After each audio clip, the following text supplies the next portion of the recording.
Hello everyone, आज के इस वीडियो में हम करने वाले हैं रेशियो एनालिसिस जो चैप्टर है उसका 6 प्रैक्टिकल क्वेश्चन। ओके, इसमें हमें कुछ इंफॉर्मेशन दे रखी है, उसके बेस पे हमें कैलकुलेट करना है debtor turnover ratio and average collection period. इसके लिए सबसे पहले हमें इसका फॉर्मूला पता होना चाहिए। तो जो डेब्टर टर्नओवर रेशियो होता है उसका फॉर्मूला क्या रहता है? Net credit sale divide by average debtor. Okay, so इसके लिए सबसे पहले हमें जो हमारी सेल है वो देखनी पड़ेगी कि हमारी जो नेट क्रेडिट सेल है वो कितनी है। सेल हमारे पास टोटल सेल दी गई है 1 लाख की, और जो सेल रिटर्न है वो 5000 का दिया गया है। मीन्स यहाँ पे कुछ मतलब बताया नहीं है कि ये क्रेडिट सेल है या नहीं, तो हम इसको फुली जो सेल है इसको हम क्रेडिट सेल एज्यूम करके चलेंगे। ओके, 1 लाख में से जो सेल रिटर्न हुआ है वो हम माइनस कर देंगे 5000, तो जो रिमेनिंग जो सेल रह जाएगी 95,000 की वो हमारी नेट क्रेडिट सेल मानी जाएगी। ओके, ऐसे हम इसमें से कैलकुलेट कर लेंगे। इसके फॉर्मूले क्या होते हैं? क्रेडिट सेल को कैलकुलेट करने का फॉर्मूला होता है एक तो total sale minus cash cell, और या फिर credit sale minus cell return. और यहाँ पे हमने सेल कैलकुलेट कर लिए, नेट क्रेडिट सेल आ गई 1 लाख में से हम सेल रिटर्न माइनस कर दिए 95,000 की आ गई। और उसके बाद यहाँ पे दिया गया एवरेज डेब्टर। अभी हम एवरेज डेब्टर को कैलकुलेट करेंगे। एवरेज डेब्टर हमारी कितनी है? एवरेज डेब्टर का फॉर्मूला रहता है ओपनिंग डेब्टर, ये आप लिख लो, ठीक है। Opening debtor, opening BR means bill receivable, plus closing debtor plus closing BR।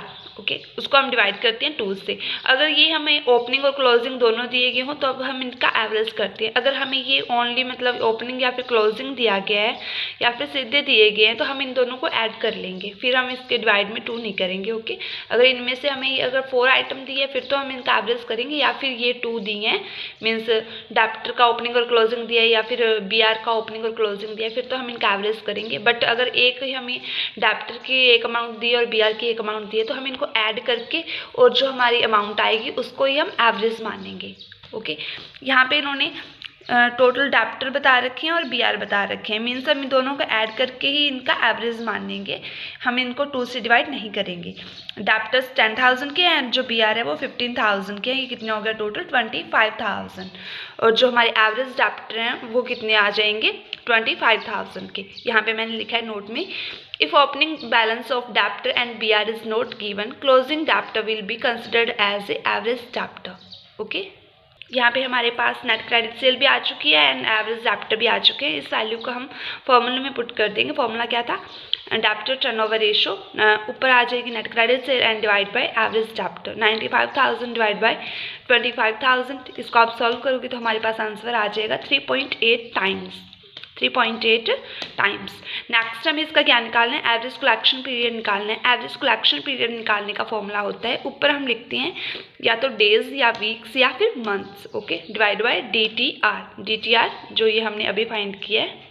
यहाँ पे अगर आप डेज में इनकी वैल्यू निकालना चाहते हो तो आपको यहाँ पे ऊपर मतलब डे लिखनी होगी, जैसे कि 365 डेज हम नॉर्मली लिखते हैं। अगर क्वेश्चन में दिए हो ना स्पेसिफिक भी आपको 360 डे मानने हैं तो आप उसके अकॉर्डिंग इस सम को करोगे, और वीक में 52 आ जाएगा, प्लस मंथ में यहाँ पे 12 आ जाएंगे। ओके, इन तीनों में से हमें एक चीज़ लिखनी होती है जिसके अकॉर्डिंग हमें निकालना होता है आंसर, वही हम यहाँ पे लेके चलते हैं और DTR आ जाएगा जो हमने अभी कैलकुलेट किया है।